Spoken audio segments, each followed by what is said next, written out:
Hi friends, maths के revision class में आज हम एक नया टॉपिक पढ़ेंगे एलसीएम एंड एचसीएफ। तो एलसीएम का फुल फॉर्म क्या होता है? Least common multiple. और एचसीएफ का क्या होता है? Highest common multiple. अब एलसीएम को दो तरीके से हम लोग सॉल्यूशन कर सकते हैं। एक होता है बाय प्राइम फैक्टराइजेशन मेथड,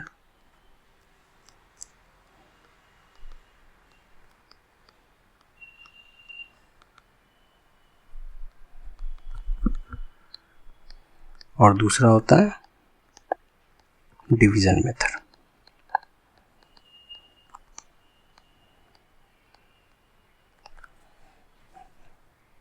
तो एक क्वेश्चन को लेके समझते हैं कि कैसे। तो सबसे पहले हम लोग पढ़ते हैं by using prime factorisation method.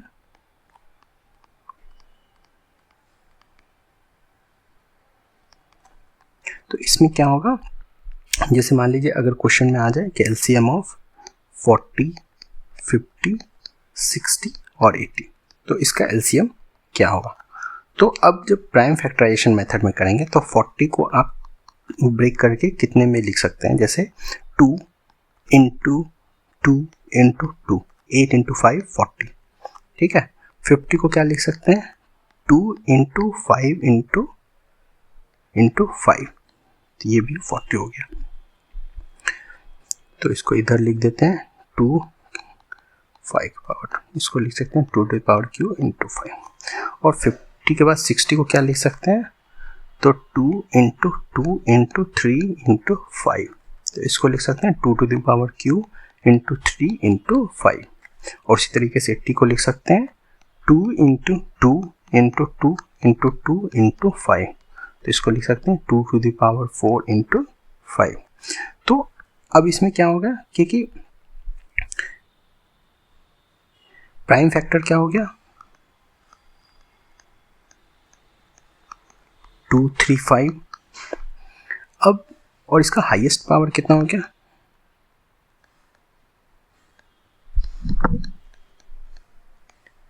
Power हो गया 2 टू द पावर 4 इंटू 5 का पावर 2 इंटू 3। तो इसलिए बोल सकते हैं कि एलसीएम ऑफ 40, 50, 60 और 80 का कितना होगा? 2 to the power 4 into 3 into 5 का पावर स्क्वायर। तो जब इसको सॉल्व करेंगे तो कितना होगा? 1200। ये हो गया आंसर। अब इसी को हम लोग दूसरे तरीके से वो करते हैं बाय यूजिंग डिवीजन मेथड।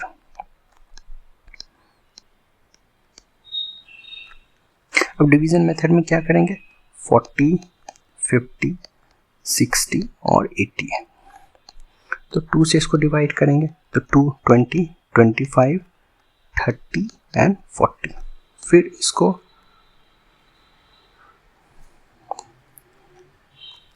इसको 2 से करेंगे तो 10, 25, 15 एंड 20।